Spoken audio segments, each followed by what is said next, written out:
প্রতিদিনের ভিডিওতে আনাপিয়া voice over করে, কারণ ভয়েস দিতে ও খুব ভালোবাসে।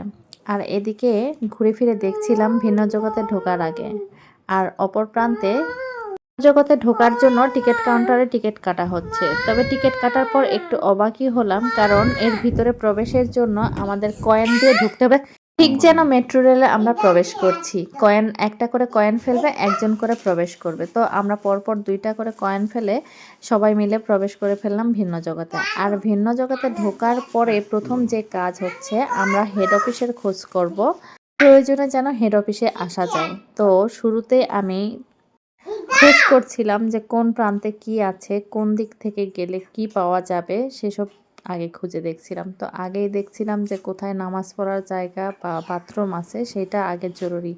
যে কোনো জায়গায় যাওয়ার পরে কিন্তু এটা আগে খুঁজে দেখা দরকার। এটা ভিন্ন জগৎ প্রবেশের মূল ফটক বলা যায়। বাস, মাইক্রো ইত্যাদি ইত্যাদি এই দরজা দিয়ে প্রবেশ করবে। আর এই দরজার প্রবেশ মুখেই ডান পাশে কিন্তু বাথরুম, নামাজ পড়ার ব্যবস্থা রয়েছে।